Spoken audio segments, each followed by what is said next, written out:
So getting very, very, very good at your site analysis and identifying all the issues and challenges and problems to be solved. And then getting very, very good at understanding the sales process at the tail end and the demographic of who's actually going to be buying the product to make sure you are supplying the right product for the market. If you get those two right, then the middle is follow the bouncy ball. You are listening to the Property Developer Podcast, your home for tips, ideas and inspiration to help take your developing to the next level. Now here's your host, Justin Getty. Hello and welcome to episode 64 of the show. Thanks for joining me. Great show coming up today. Speak with a developer whose story I think you'll love. We'll get to that shortly. On the project front, I've been battling away as usual. On one project, I'm just in the process of getting contracts signed with the builder so that we can get going on the construction side of things. I'm looking to demolish the existing houses in a month or so and get started on site works. It'll be exciting when the demolition happens, as that is always a good point in a project, when things start to feel real. On my other project, we are working on the construction documentation, and I'm thinking about ways of getting some early pre-sales before we hit the open market. So there's plenty going on. I've been getting lots of inquiries about the mentoring program, so obviously plenty of people have decided this is the year they are going to get started on becoming a property developer. If you'd like to find out more about how to develop safely and profitably, then email me, justin@propertydeveloperpodcast.com, and I can send you some information. Okay, on to today's guest. Rob Flux has enjoyed two parts to his property journey. His first part was as a property investor, buying and holding properties. Then he pretty much lost it all and had to start again.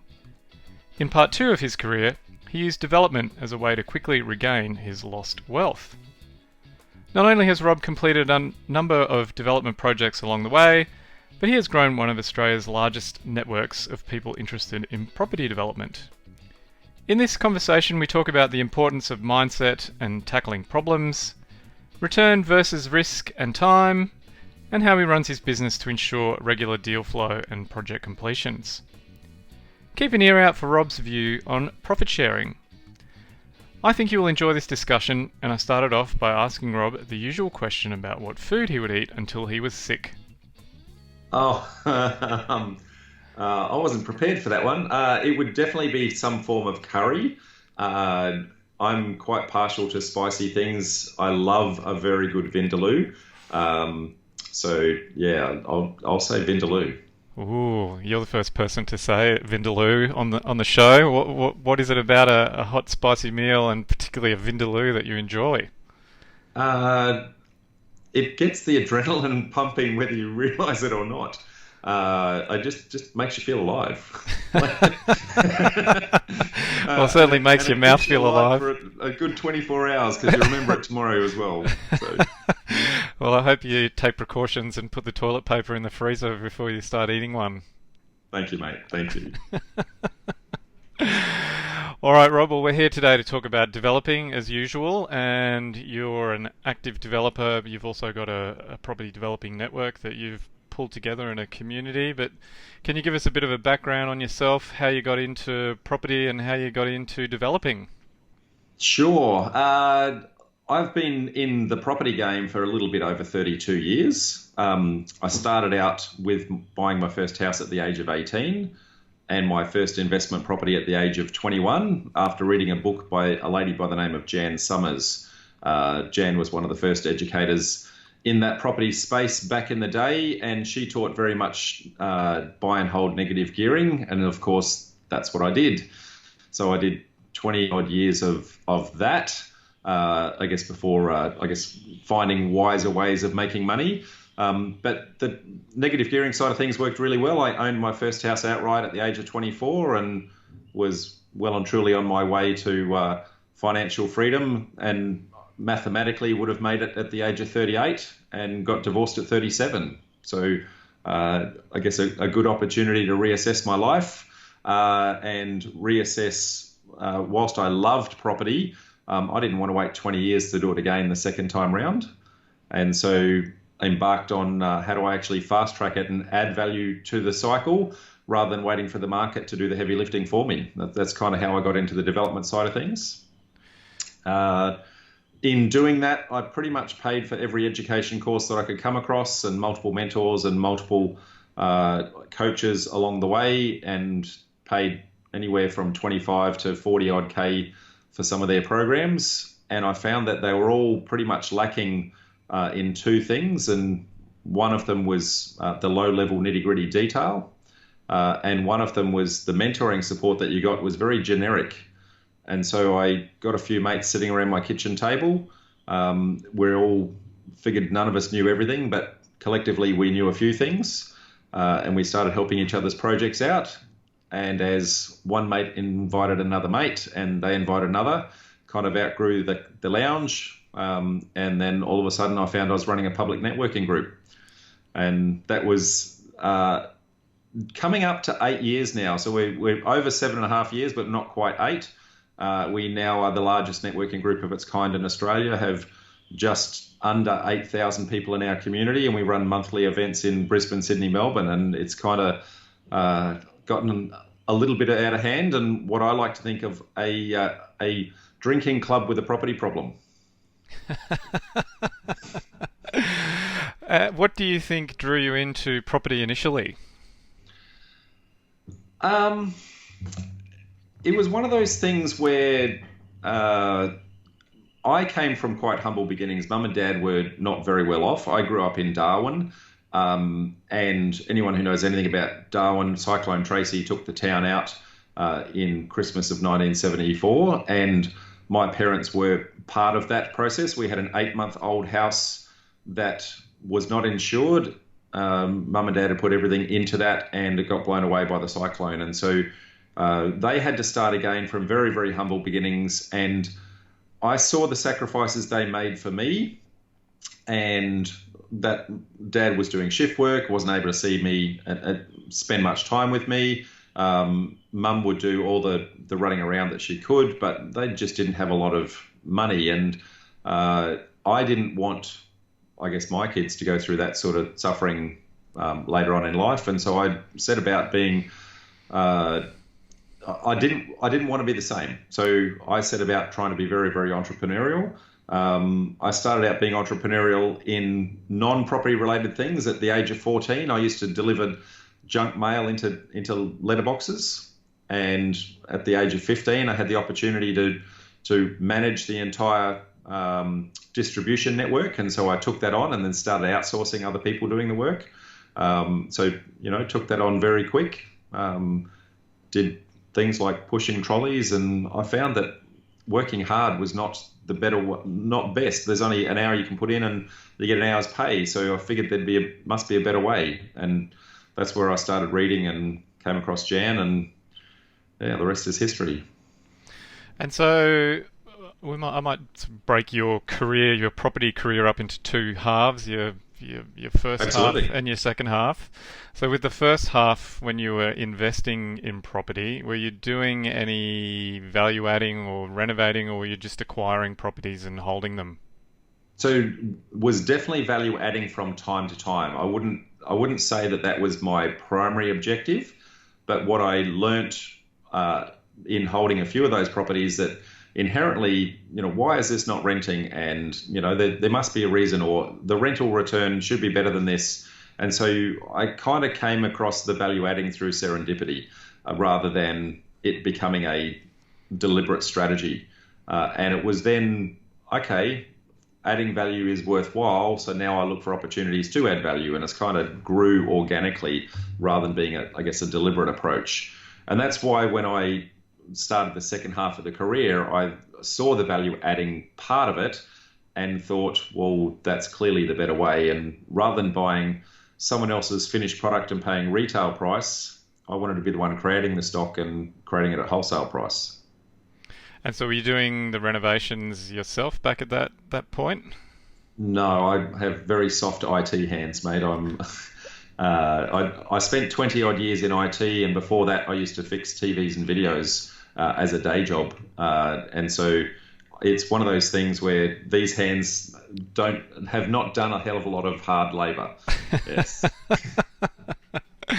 I find that the most practical tool that I own, and I've got a lot of tools in my shed, but the most practical tool I own is this device here, a mobile phone. And with that, you can call a lot of people and get a lot of stuff done. Yes, the modern day mobile is a pretty amazing tool. I don't think any of us could do without it now, particularly as a developer. And how many properties did you acquire or have in your portfolio in the first half?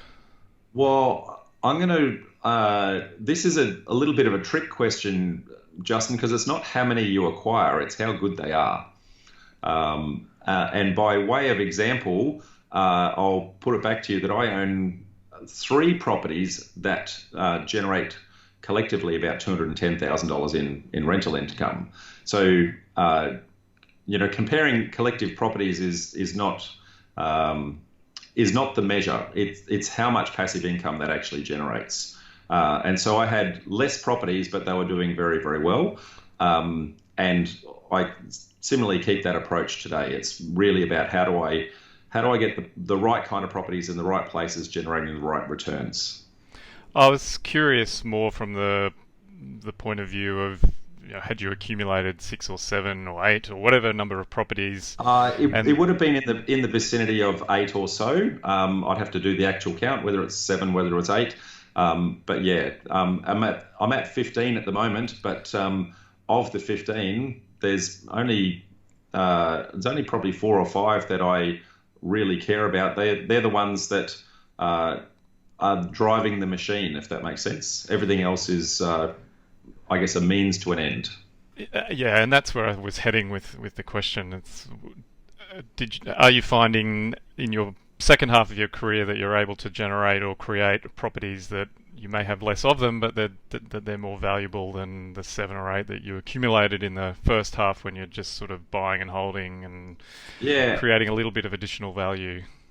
Absolutely, and I think where I've got a fairly unique approach to things is by having that investing brain and also having the developing brain. I'm looking at properties both from how do I manufacture the profit day one, but once I've manufactured the profit, whether or not that's an investment that I actually want to keep long term, because if I cash it in, then I have to pay tax today.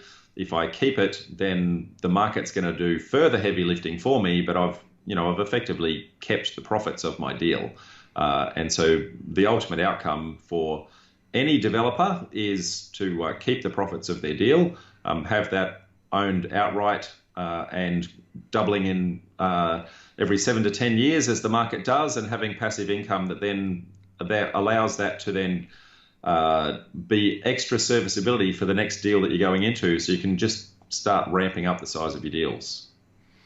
Well, let's get to the developing part. So part B, talk us through how you got started, what the first project or the projects that you got involved with were. First project I took on was actually 2 adjacent properties that were side by side that were originally configured as rent per room student accommodation. I could see the opportunity in those just from an investment point of view with the rent that they were actually generating, but the reason why I purchased them was actually the development potential, because they were actually sitting on a very large parcel of land that was zoned for townhouses. And so I could see that I could hold them at a fairly neutral cost whilst I was actually learning the development cycle, and added 6 townhouses to the back of those, which I further configured the majority of them to also be rooming accommodation. So from a rental perspective, those generate quite a large amount of return. And I guess having sold down some of the townhouses at the back, the residual stock that I own, it generates quite a healthy return. And pretty much with one project, Big Bang was able to get out both from an equity perspective and also from a cash flow perspective. And so I was very fortunate in going all in first go. That's not the best way for everybody to get out, and I'm going to suggest that for most people that would be a very scary way to go out. Instead, they want to start small, build their nest egg, build their confidence. I just put a very good team around me, and I used a lot of the skills that I had in that prior investing world, where I had added a little bit of value into the process. with a couple of mentors sitting over the top of me just to make sure that I did things right. That's kind of how I got out the first go. And so you were going through a program or something at the time when you started that first project? I was actually going through a couple of programs. I've done multiple programs without naming, I guess, the individuals. I'm sure that each of them will take credit for my success. I'll leave that up to them to do that. But the reality is, no matter what program anybody does, and I run programs myself, the success is not due to the program. The success is due to the individual in the program who actually takes the action. And so I take full responsibility for all of my actions, and as all students in all programs should do, because whatever you are taught, it's only whether or not you actually action it that actually makes the difference. Yeah, we might come back to the teaching side of things, because I've got quite a few questions and I get a lot of inquiries from people that are interested in learning how to develop, so we might come back to that. But in terms of the first project, what were the things that you learnt, or what were the major differences that you found in terms of being an active developer versus your previous experience with being an investor? Yeah, there are probably multiple stages with multiple learnings I got of that. And by far the biggest thing I got was mindset growth. From acquiring the site day one, I had challenges with finance. And the reason why I had challenges was that from a pure technicality point of view, these things were houses. But from a bank point of view, because it was rent per room, they wanted to deem it as commercial. If I valued it as a house, then I would have less deposit required because of a lower LVR, but they wouldn't recognise all of the rent. And so from an equity point of view, I qualified, but from a serviceability point of view, I didn't. So then we spin it around and say, okay, if we look at these commercially, then, we need a much larger deposit. So they wanted a 30% deposit, but they would recognise the rent. So in this instance, I qualified from a serviceability point of view, but I didn't have enough equity because I'd just gone through a divorce and given a lot of my money away. And it was one of those things where, if you poke your tongue out to the left, you don't qualify. And if you poke your tongue out to the right, you don't qualify. But you can see that there's $1 million worth of profit in this and a bucket load of cash flow. And so the question is, how do I? And I'd learned very, very early on that my lack of resources was not going to stop me from being resourceful to actually get this across the line, because the money was sitting there and it just had to be unlocked, and I had to work out how. And that was probably the biggest growth set that I went through is, I need to get somebody involved in helping me across the line. And it took quite a bit of time in trying to convince people to come on board to help me out from that equity point of view, until I swallowed my pride and asked a family member and my sister to say, hey, do you want to come into the deal? And that was the epiphany to me to go, it doesn't matter if I don't have all the money myself personally. What matters is that I guess through a team of people, I can actually acquire what I need to, because 50% of something is better than 100% of nothing. And how had you acquired that site? Were you under a due diligence clause, or were you just looking at it, knowing that it would work and scrambling to try and take control of it? Yeah, it was under a due diligence clause that we got it. So I had 21 days of due diligence from that perspective.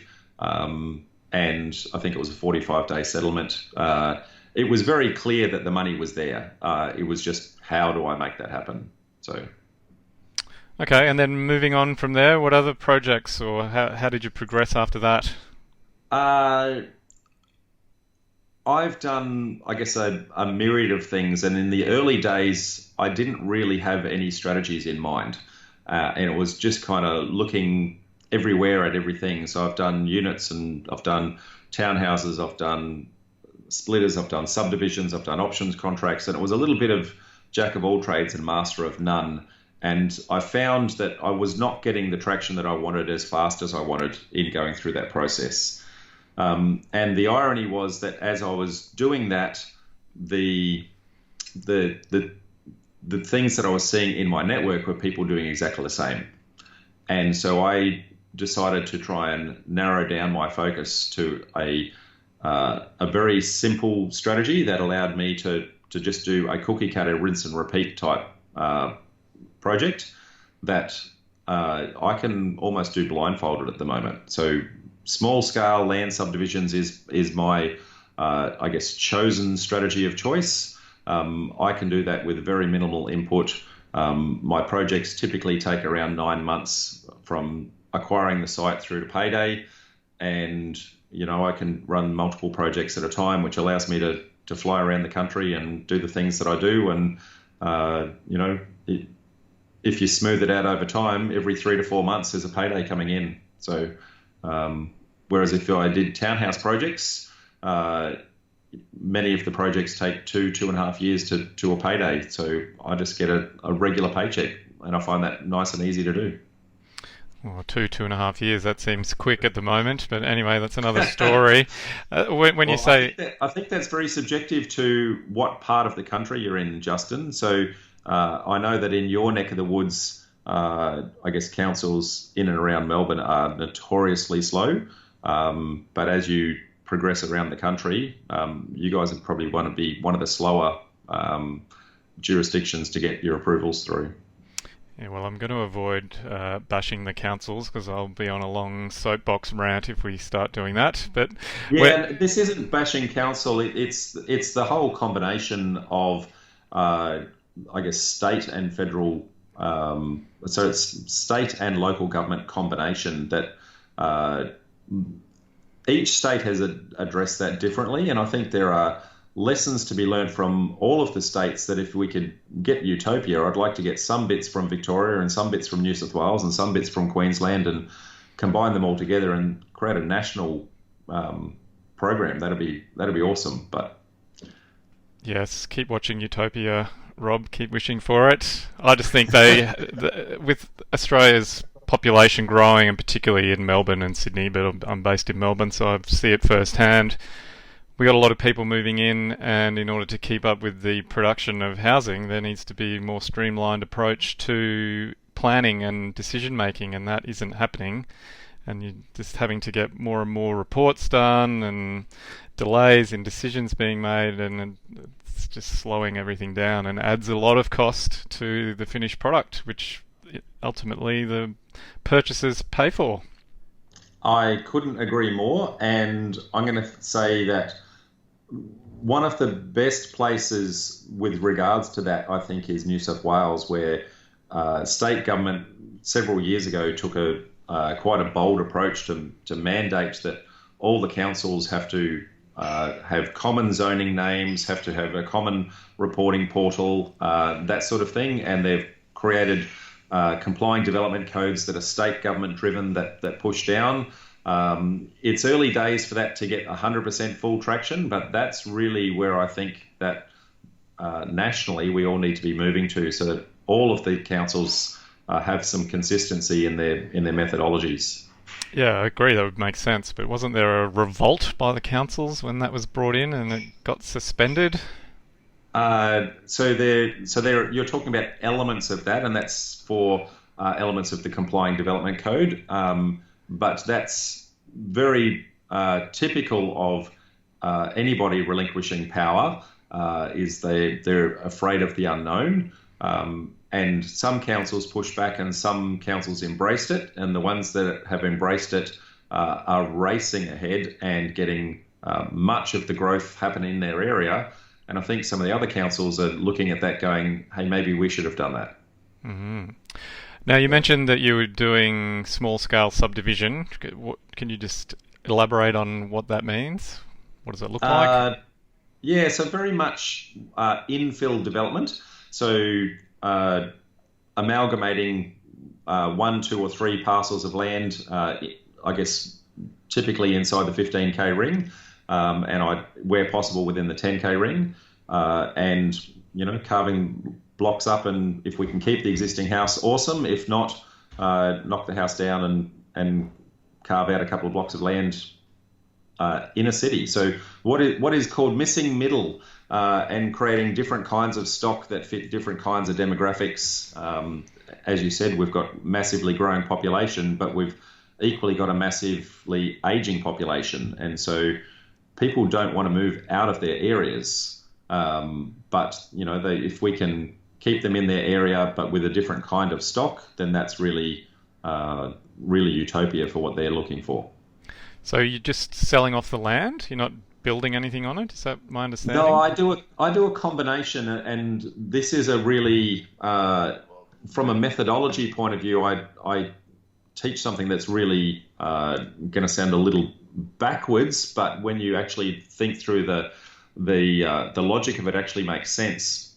When you go into a particular suburb, the demographics of the area are going to want a very specific outcome. And it's about trying to reverse engineer what history has told you on that suburb as to what exit strategy will actually work.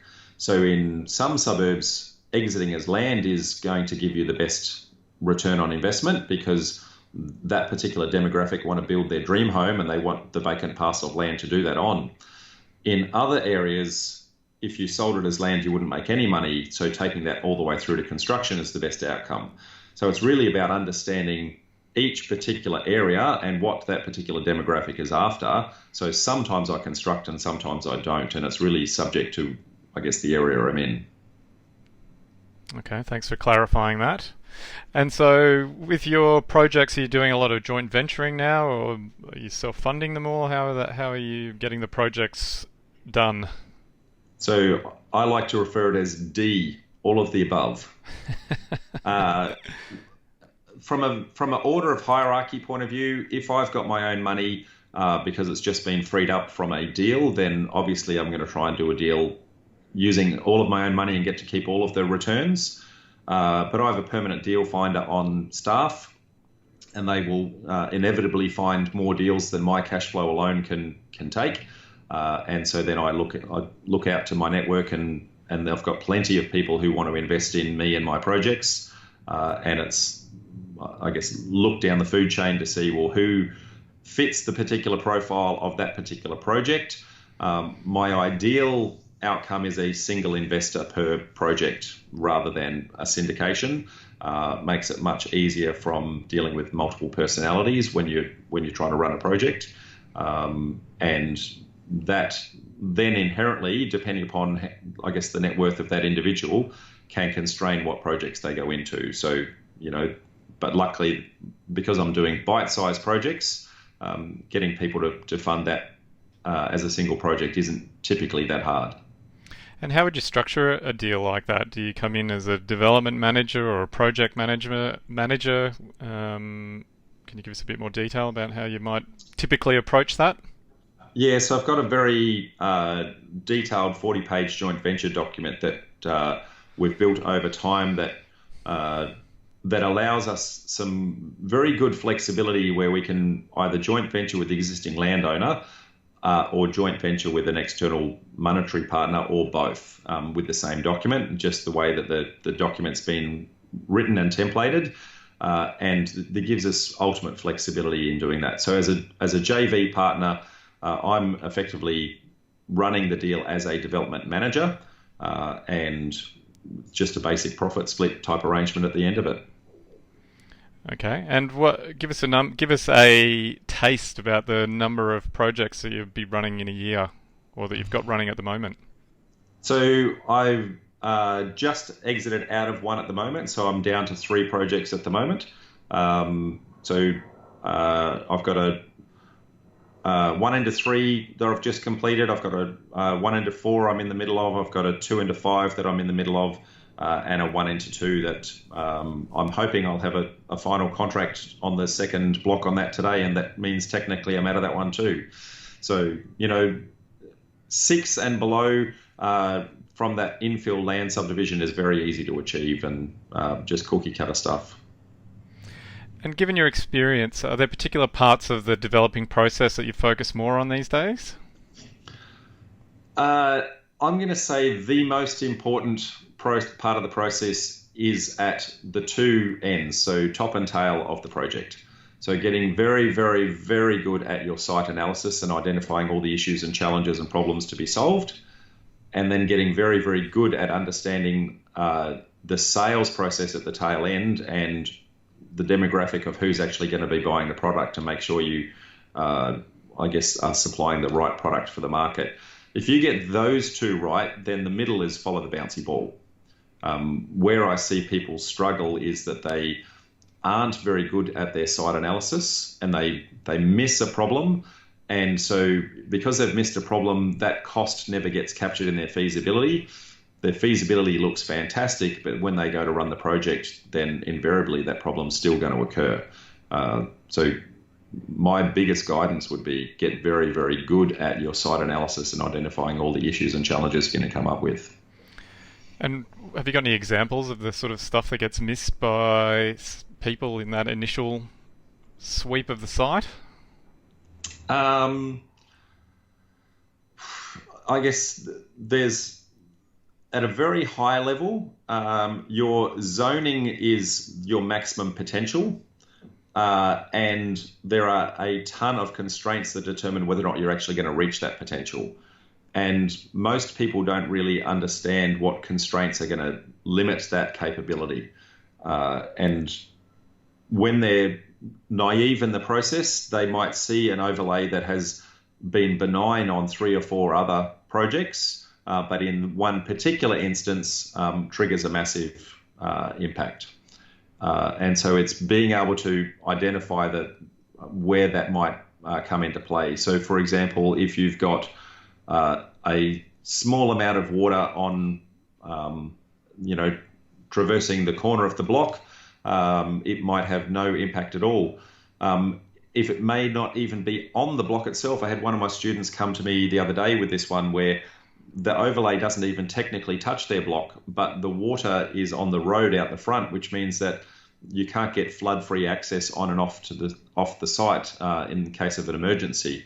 And so that sort of thing, the overlay doesn't appear on the site, but council are still going to care. So it's really having a look at those sorts of things and seeing that.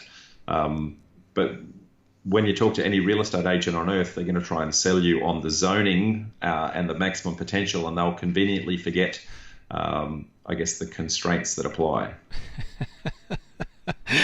I'm not going to go there as well with the real estate agent stuff, Rob, on this episode. I love real estate agents, and I am a licensed real estate agent myself, and use that when we get deals that we can't fund ourselves and we want to flick, and we can do that in a deal finding type arrangement. But so it's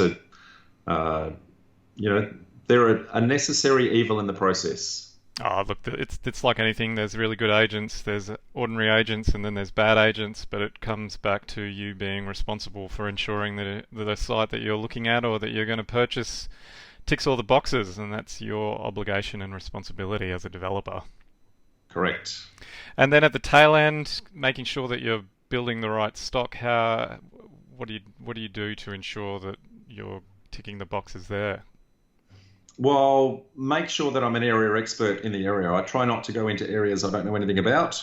I have a look at all of the demographics, understand, the age of the people living there, their family status. Are they single? Are they coupled? Are they coupled with young children? Are they coupled with old children? Understand their income range.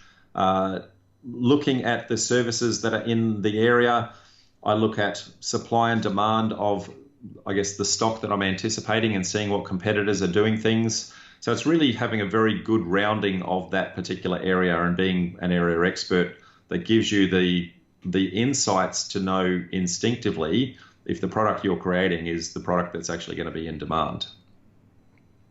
And with your project team or your suite or team of consultants, are you using the same people over and over again, or do you have a handful of people that you like to use? To explain to us how you pull your team together.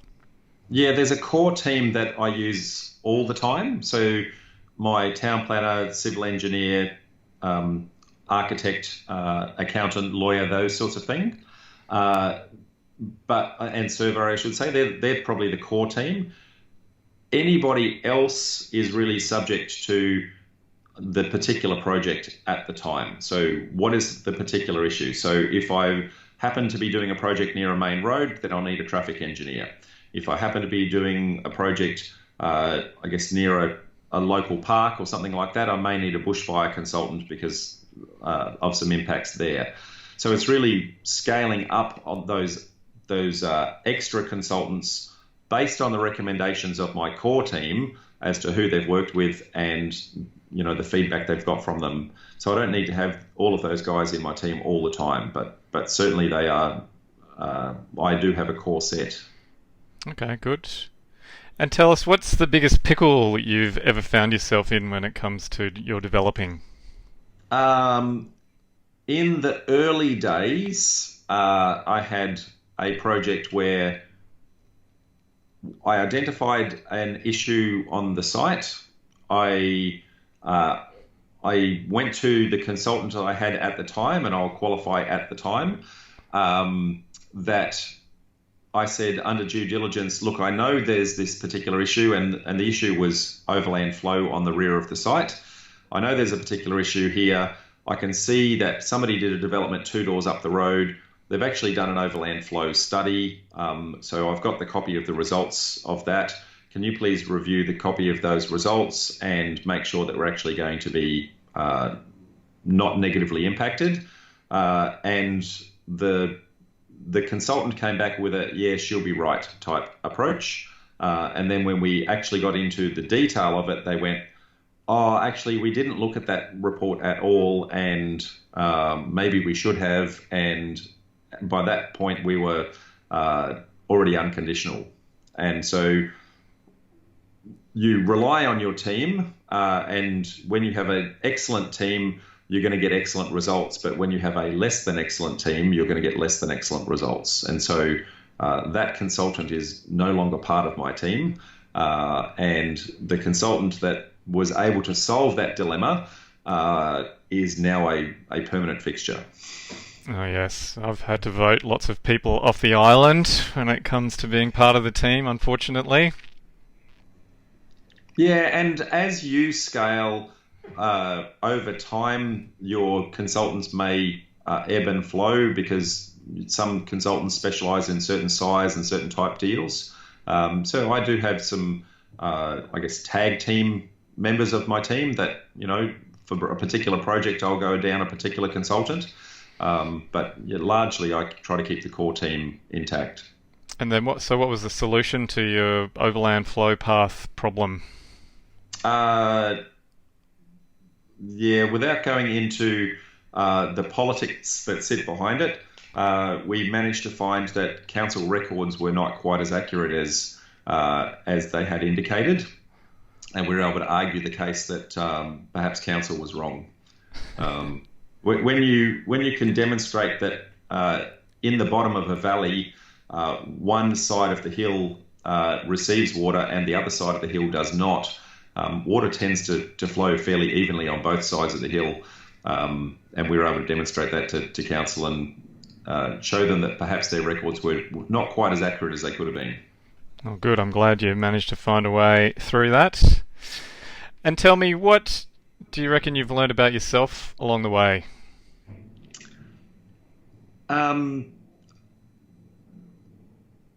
I've changed careers 3 times, from electronics repairs, where things down to the 2-cent component level, down to IT, where I was designing and fixing multi-million-dollar data systems, to property development.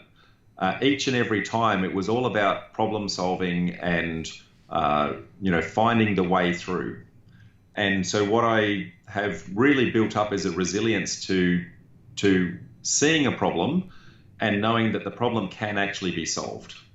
And more importantly, recognizing that as property developers, it's actually our job to solve problems, because Joe Average, who is the ultimate buyer of our stock that we create, they don't want the hassle of the problems, and they're willing to pay a premium if we can solve that problem for them. And so rather than being afraid of a problem, I'm actually now more of an opinion where I actually embrace the problem. I'm not going to go looking for it. I'm not going to take on a problem stupidly, but I'm not afraid of it. I know that almost anything can be solved. It's about how much it's going to cost to solve it, and whether or not the commercial risk is worth the reward.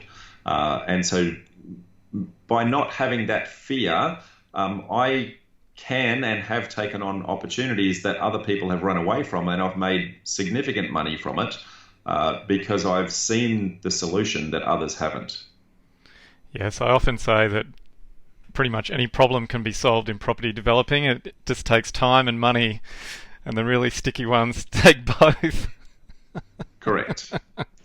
Although some are insurmountable. I remember some friends of mine looking at a site that had an issue getting stormwater off the site, and it was basically insolvable because you needed to put a drain pipe through 2 neighbouring properties to get to the discharge point at 2 streets away, and it was just one of those ones where you go, no, can't be solved. Yep. And if you started all over again, what would you do differently? I probably wouldn't do the 20 years of buy and hold. I think there were certainly some lessons that I needed to learn out of that process, but I probably could have stepped out of that much, much quicker. I think it was, for me in particular, something I needed to learn. But if I was to lose my money again today, I know that with the knowledge I've got in my head, I could recreate my wealth, relatively quickly. And so it would 100% be property development would be the approach. And the investing is then the multiplier of that.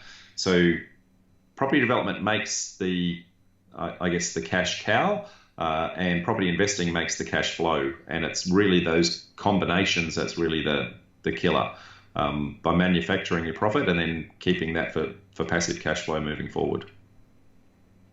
All right, well, let's switch now to some of your teaching side of things. So you've developed, or you've come up with a program for people who are interested in learning how to develop. Tell us a bit more about why people get in touch. What's the interest that people have in learning how to develop? It comes back to the 2 common problems that I said that I found when I was doing courses. And that is that a lot of the courses that are sitting out there are very aspirational. So they get you motivated to want to do something, but they lack a lot of low-level detail. And then the mentoring side of things that they sit there tends to be very generic in nature, in that, they don't really want to look at your specific site and say, give you, do this, because, they might be commercially exposed. And I found that very frustrating, and in running the community that we've got, I found I wasn't the only one having that problem. And so as I started getting success in my projects, the community started coming asking me to say, hey, Rob, can you just show us the how-to? And going back many, many years, I ran a very simplistic course, which was just on the how-to, and it only went for a couple of days. And everyone that asked me the how-to did the course, and at the end of that, they went, that's fantastic. Now can you hold my hand? And the questions changed, but the same people were asking stuff. And it ended up being everyone was looking for both. They wanted both how-to and then for their hand to be held. And so we put together a program that was very much aimed at, well, how do we give them the step-by-step on how to actually do that? How do we get them to determine what their development strategy should be? Because everyone has different circumstances as to what strategy is actually going to suit them.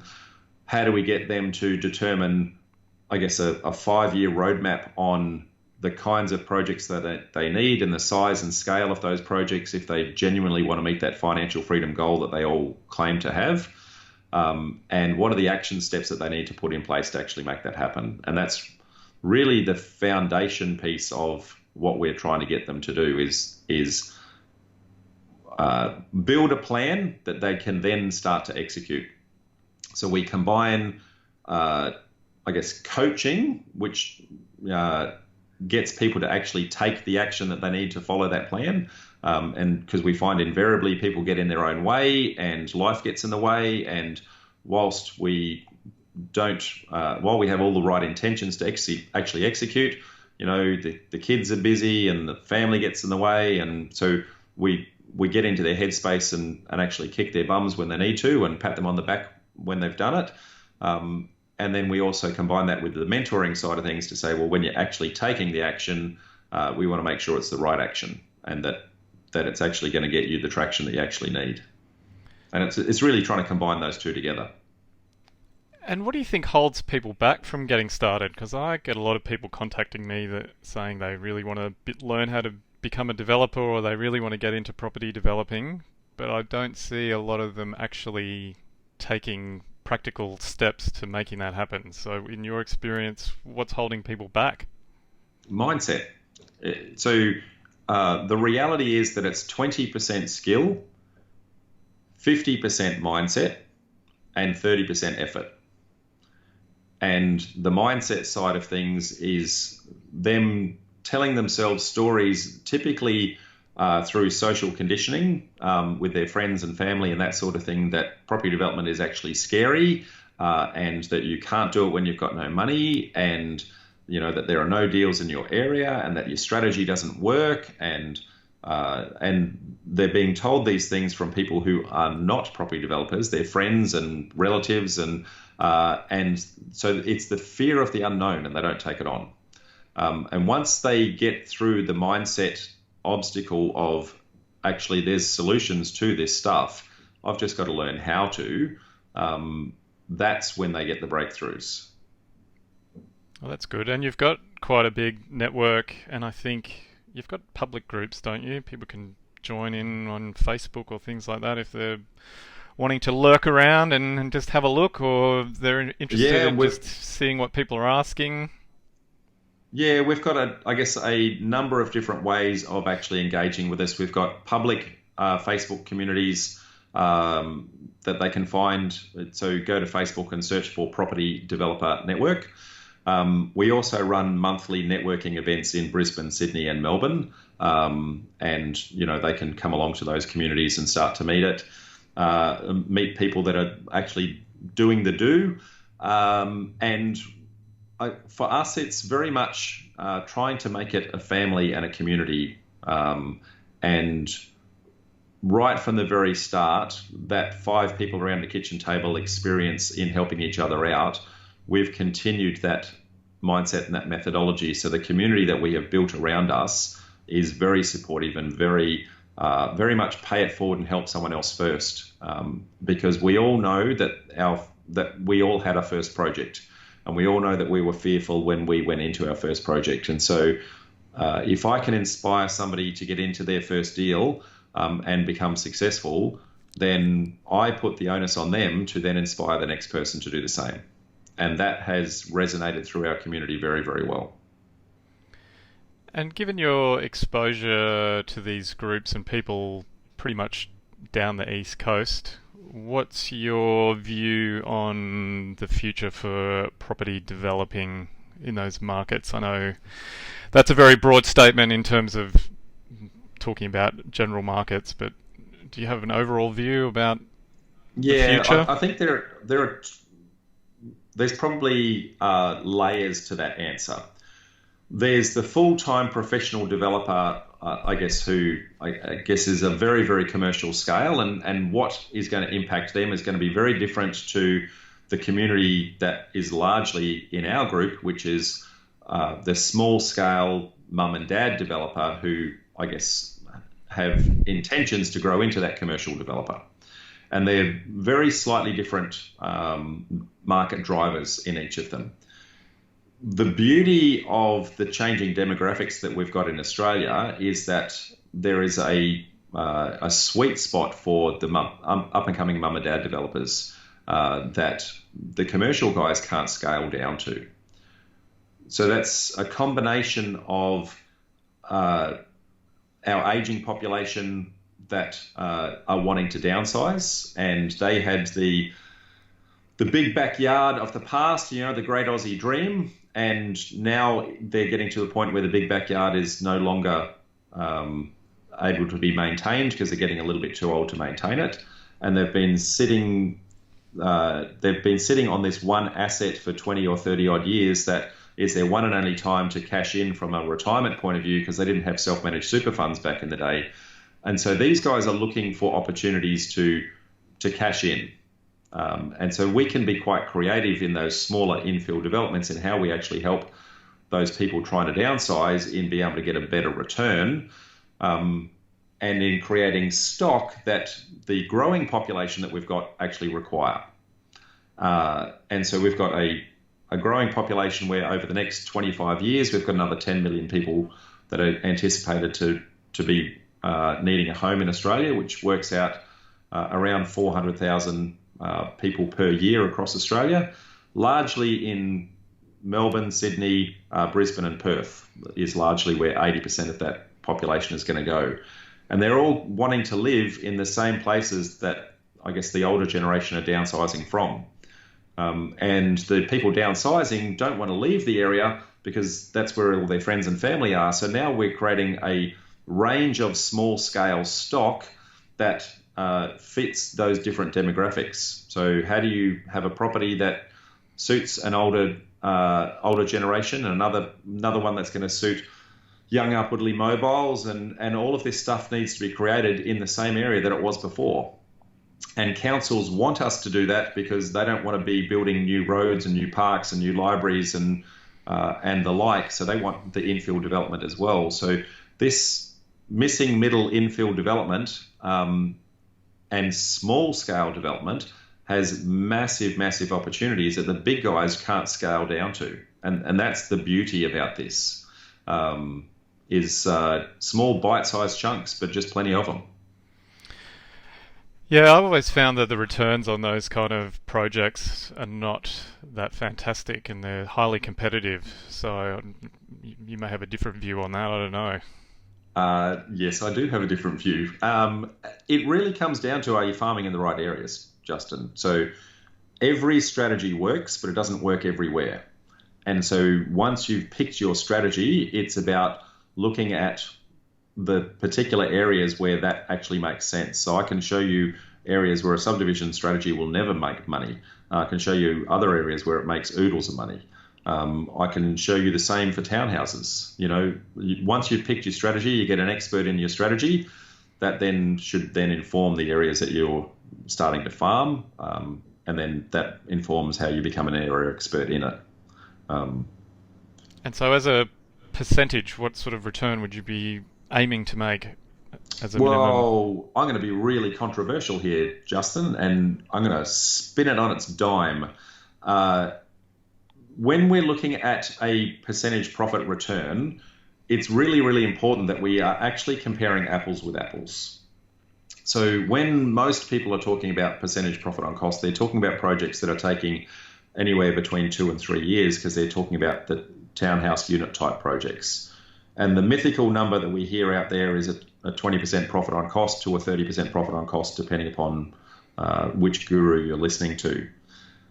But when you consider time in that equation, then you say, well, actually a 2-year project that's getting a 20% return is actually only 10% annualized. And so if I start to compare my projects by annualizing the returns and looking at the time comparison in it, if I get a 7% return on a project that takes me 3 months, that's a 28% annualized return. And so I'm very happy with a 7% return for one project, and I'm very unhappy with it on another. Whereas most people are just looking for 20%, and they're forgetting that time is a valuable, leveler in that process. Yeah, I'm glad that you clarified that, because these kind of benchmark numbers that people talk about, particularly with percentage returns, and a lot of these figures of 20 to 30%, are based on periods in time where inflation was at much higher numbers, interest costs were at much higher numbers, and so your returns were generally at much higher numbers to keep the margin at the right level. But now that you've got interest rates very low and you've got economic conditions different, I think there should be a adaptation in terms of what kind of percentage return people should be looking at. So what was 20 to 30% in this day and age might actually be 14 to 20% or 15 to 20%. So as you say, it depends. And a lot of developers are pushing down to those percentage returns and being happy with a 15% return on a 2-year project. I personally wouldn't be happy on that kind of return, but I guess each to their own. And that's one of the reasons why the strategy that I've chosen allows me a little bit more flexibility, because I'm getting quite reasonable returns that when I annualize them, given that the timelines don't take as long, outpace the other projects, meaning my money's working harder and I don't need as much money to do it. Yeah, it's a good point. Thanks for clarifying that. And tell me, what would your top tip be for developers out there that are looking to take their business to the next level? To the next level or one starting out? Because I could probably give you tips for both. Oh, give us tips for both then. Okay, so for starting out, I would say lock in your development strategy first.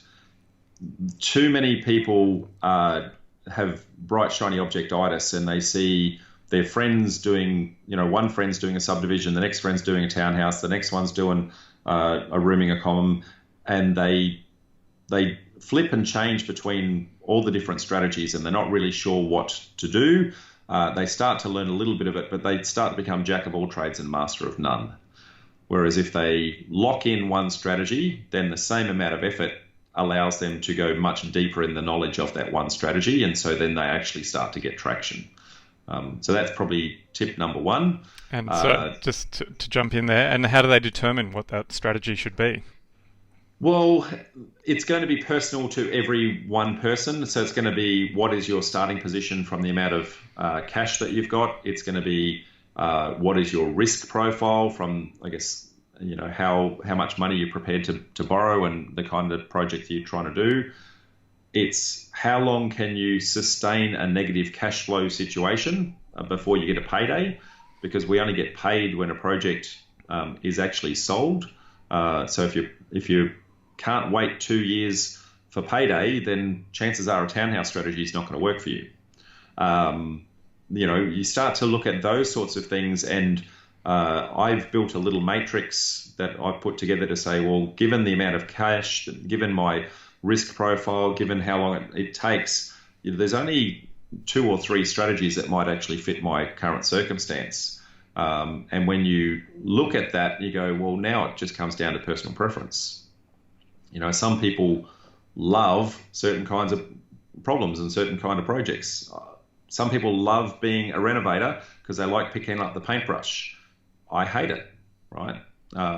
And if I had the choice between that and the next strategy, then I would clearly choose that because it's not my personal style. But somebody else will love that.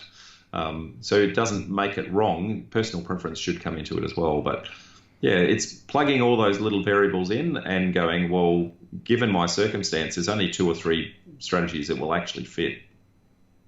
All right, very good. And someone looking to take their developing business to the next level?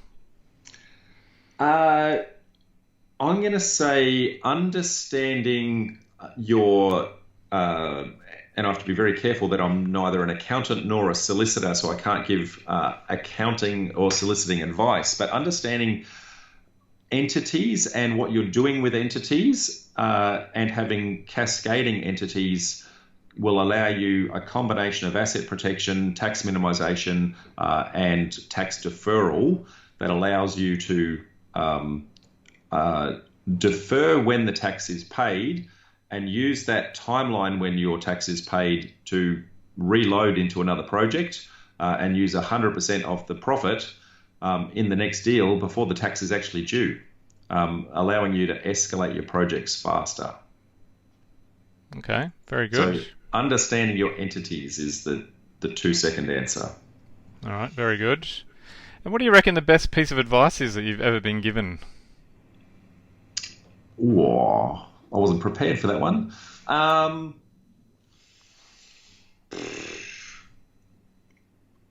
Know that you'll never know it all. So after 32 years in property, I still learn every single day. I still go in with an open mind, and I will still learn something from an absolute novice because they're looking at the problem in a completely different way from me, and they'll ask a question that I've taken for granted for years and years and years, and now it gives me a different perspective on it. So being open to recognizing that you don't know everything, and being and have a thirst for knowledge. That's probably the next one. If you can learn enough to ask a better question, then you'll get a better answer. And with that better answer, you can make a better decision, which will then give you more knowledge to then go ask a better question again the next time. All right, very good. Well, let's switch gears a little bit now and find out a little bit more about Rob Flux, the person. Okay.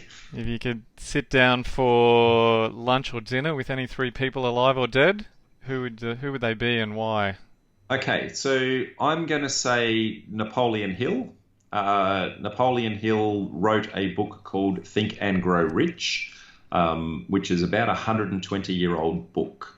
And for anyone who's not read it, despite the age of it and the language of it, and noting that it's written in a particular time period, the lessons that come from it are just insane. He followed a gentleman by the name of Andrew Carnegie around the world, and Andrew Carnegie was the richest man in the world at the time, and I guess was a billionaire in, iron and steel. Followed him around for 25 years and found that the way that the rich do business and the way that us commoners do business is very, very different. So I'd like to be part of that inner circle in how he learnt that. Yeah. That's good. I read a biography on Andrew Carnegie last year. It was really interesting. Yes. So I guess the punchline to that, which actually forms the foundation of that 5 mates that sit around my group, was really from reading that particular book and doing a masterminding process that we still continue in our meetups today. It's very much an integral part of our meetup process. And that is that if you look at a problem from your own limited worldly experience, then you can only solve that based on what you know. But when you expose that to other people with different worldly experience, they're going to give you a completely different answer. And then the answer they give you then spins off other ideas in you or other people in that little circle. And so the final answer that you get is an answer that none of you would have come up with individually. And that's the beauty of the masterminding process. And yeah, for anyone who's not experienced it, I highly recommend coming to one of our events and sitting down and throw one of your problems into the ring. Okay, next person. Elon Musk, serial entrepreneur that backs himself, and I coming from a IT techie nerdy background myself. He was original IT techie nerdy himself. He was one of the founders he was the founder of PayPal. But he's taken that entrepreneurial way of doing things and very much not let his limited resources stop him from being resourceful. And there is lots to learn in how that man has tackled problems and looked at things differently. Yes, I read his biography not that long ago as well, and I thought it was interesting that his dad was very tough on him and his brother when they were younger, but that stress actually has made him really resilient, which has enabled him to then push the boundaries in all sorts of areas because he's quite tolerant to risk. Yeah. And you asked for 3 people, so the third person would be 100-year-old me. And why? Because I'd like to learn the lessons that I'm about to learn and be able to enact them now. And if I could go back right now and tell my 18-year-old me some things, I'd be in a very different place. And so I'm 51 now. I've got another 49 years before I get to 100-year-old me. I'm sure there's a few tricks that they can teach me. And what would you have said to your 18-year-old self? Don't get married? No. I've got a beautiful 18-year-old daughter who has come from that, and I guess had a number of very good years out of that. I guess we all look at the ending and think that we should never have gone into the beginning, but that's not the case.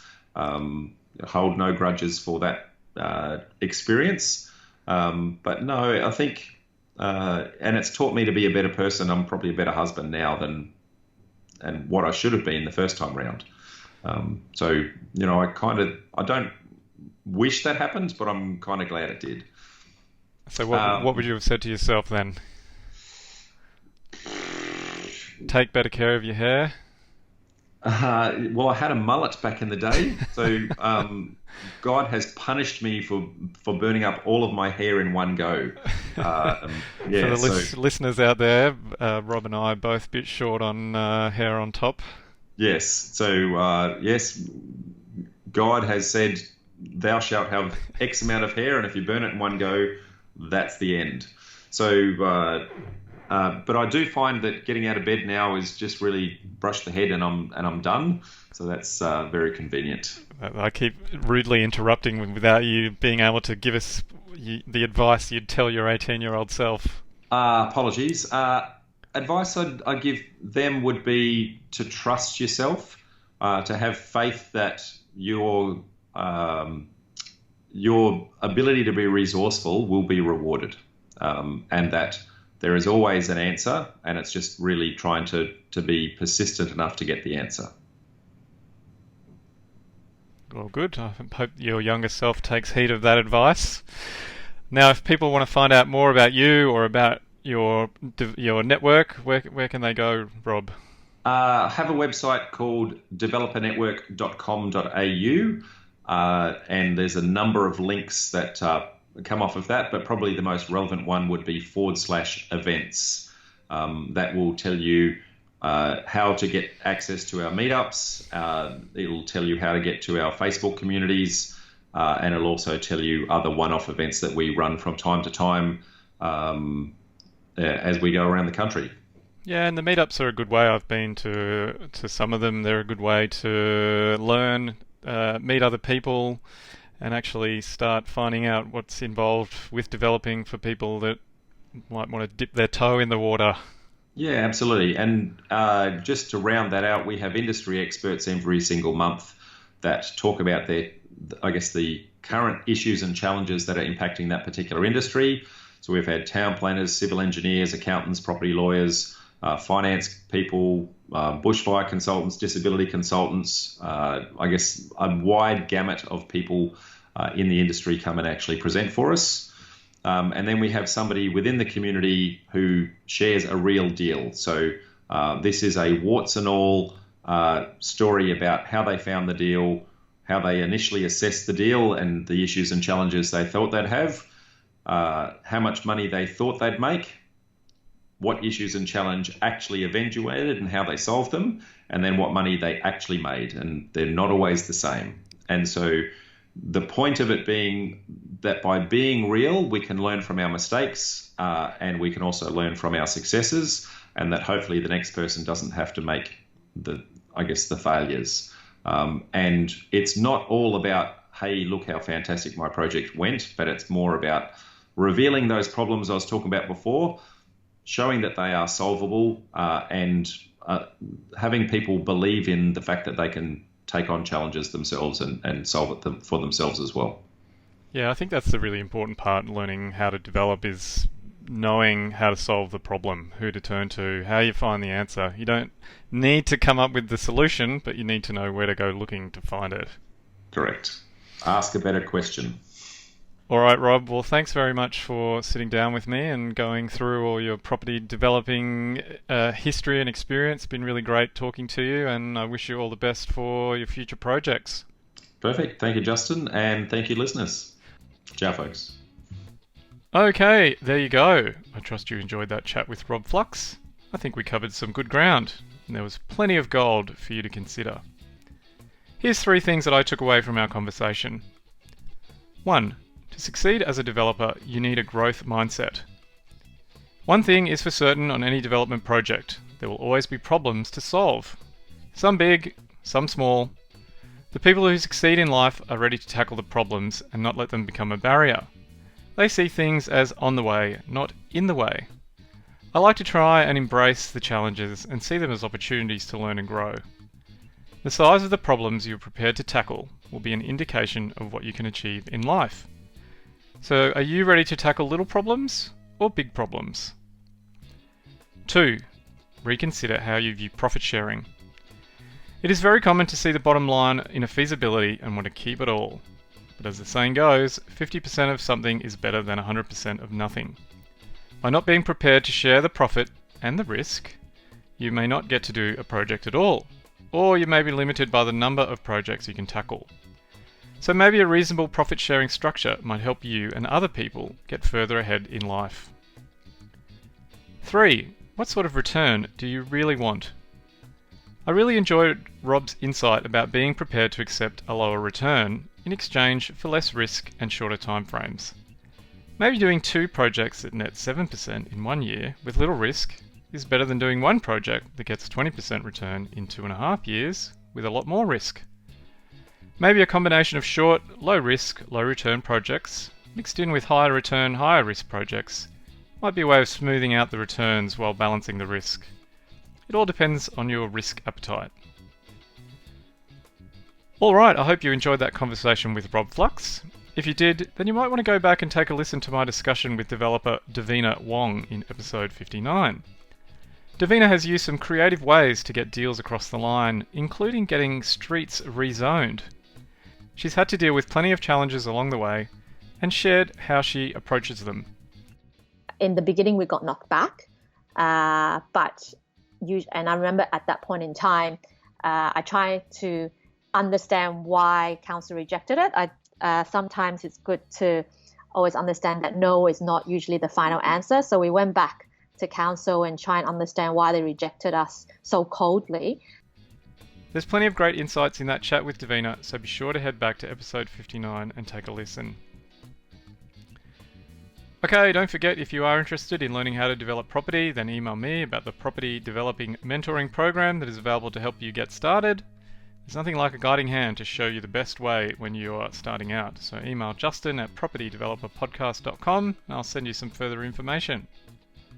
You can also catch me on Insta and Facebook for all my latest project pics and videos, industry news, and other fun tidbits. You can also post a comment on iTunes if you're enjoying the show.